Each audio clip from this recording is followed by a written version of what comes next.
Tender ಮುಖಾಂತರ ತಗೊಳ್ತಾರೆ. ಯಾರು ಎಲ್ಲವನ್ನು ಹಾಕ್ತಾರೆ ಅವ್ರಿಗೆ ಕೊಡ್ತಾರೆ. ಕ್ವಾಲಿಟಿ ಇಲ್ಲದವರು ಬಂದು ಎಲ್ಲವನ್ನು ಹಾಕ್ತಾರೆ. ಕ್ವಾಲಿಟಿ ಇದ್ದವರು ಇಷ್ಟು ಸಂಖ್ಯೆಯನ್ನು ಇಷ್ಟು ಕಡೆ ಕೊಡ್ಲಿಕ್ಕೆ ಬರುವುದೇ ಇಲ್ಲ. ಅಧಿವೇಶನಕ್ಕೆ ಅಡ್ಡಿಪಡಿಸಿ ತೆರಿಗೆ ಹಣ ವ್ಯರ್ಥ, ಜನೌಷಧಿ ಕೇಂದ್ರಗಳ ಮೂಲ ಉದ್ದೇಶ ಮರೆತಿದೆ. ಯುಟಿ ಖಾದರ್. യൂണിറ്റി ഹോസ്പിറ്റൽ 4 പതിറ്റാണ്ട് കാലത്തെ വിശ്വസ്ത സേവന പാരമ്പര്യവുമായി അത്യാധുനിക സംവിധാനങ്ങളുമായി Unity Hospital Mangalapuram. Phone 0824243155. Unity Hospital. Expect life. ವಿಧಾನಮಂಡಲದ ಅಧಿವೇಶನಕ್ಕೆ ಪ್ರತಿಪಕ್ಷ ಅಡ್ಡಿಪಡಿಸುವ ಮೂಲಕ ಜನಸಾಮಾನ್ಯರಿಗೆ ತೆರಿಗೆ ಹಣ ಹಾಗೂ ಸದನದ ಅಮೂಲ್ಯ ಸಮಯ ವ್ಯರ್ಥವಾಗಿದೆ ಎಂದು ಆರೋಗ್ಯ ಮತ್ತು ಕುಟುಂಬ ಕಲ್ಯಾಣ ಇಲಾಖೆ ಸಚಿವ ಯುಟಿ ಖಾದರ್ ಆರೋಪಿಸಿದ್ದಾರೆ. ಇದೇ ವೇಳೆ ಬಡ ಹಾಗೂ ಸಾಮಾನ್ಯ ಜನರಿಗೆ ಕಡಿಮೆ ದರದಲ್ಲಿ ಗುಣಮಟ್ಟದ ಔಷಧ ಒದಗಿಸುವ ಉದ್ದೇಶದಿಂದ ಆರಂಭಿಸಲಾದ ಜನೌಷಧ ಕೇಂದ್ರಗಳು ತಮ್ಮ ಮೂಲ ಉದ್ದೇಶದಿಂದ ದೂರವಾಗುತ್ತಿದೆ ಎಂದು ಅವರು ಅಸಮಾಧಾನ ವ್ಯಕ್ತಪಡಿಸಿದ್ದಾರೆ. ಮಂಗಳೂರಿನ ಸರ್ಕ್ಯೂಟ್ ಹೌಸ್ನಲ್ಲಿ ಸುದ್ದಿಗೋಷ್ಠಿಯಲ್ಲಿ ಮಾತನಾಡಿದ ಖಾದರ್, ವಿಧಾನಸಭೆ ಮತ್ತು ವಿಧಾನ ಪರಿಷತ್ತು ಜನರ ಸಮಸ್ಯೆಗಳನ್ನು ಚರ್ಚಿಸಿ ಪರಿಹಾರ ಕಂಡುಕೊಳ್ಳುವ ವೇದಿಕೆಯಾಗಬೇಕು.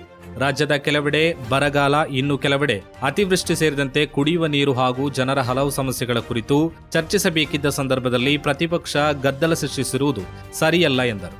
ನಿಜವಾದ ಕಳಕಳಿ ಇದ್ದಿದ್ದರೆ ಪ್ರತಿಪಕ್ಷ ನೋಟಿಸ್ ನೀಡಿ ಚರ್ಚೆಗೆ ಅವಕಾಶ ಕೋರಬಹುದಿತ್ತು. ಆದರೆ ಯಾವುದೇ ನೋಟಿಸ್ ನೀಡದೆ ಅಧಿವೇಶನಕ್ಕೆ ಅಡ್ಡಿಪಡಿಸಿರುವುದು ರಾಜಕೀಯ ಉದ್ದೇಶದಿಂದ ಕೂಡಿದೆ ಎಂದು ಅವರು ಆರೋಪಿಸಿದರು.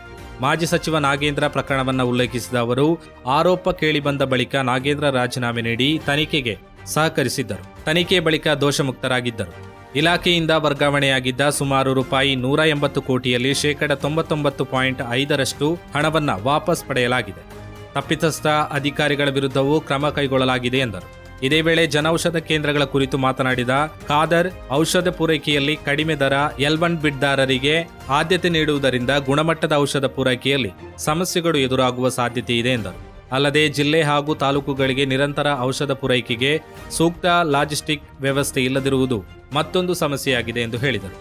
ಜನೌಷಧಿ ಕೇಂದ್ರಗಳಲ್ಲಿ ಸರ್ಕಾರ ನಿಗದಿಪಡಿಸಿದ ಔಷಧಗಳೇ ಲಭ್ಯವಾಗಬೇಕು. ಆದರೆ ಕೆಲವು ಕೇಂದ್ರಗಳಲ್ಲಿ ಔಷಧಗಳ ಬದಲು ಕಾಸ್ಮೆಟಿಕ್ಸ್, ಸೋಪು, ಟೂತ್ಬ್ರಷ್ ಸೇರಿದಂತೆ ವಿವಿಧ ವಸ್ತುಗಳು ಮಾರಾಟವಾಗುತ್ತಿರುವುದು ವಿಪರ್ಯಾಸ.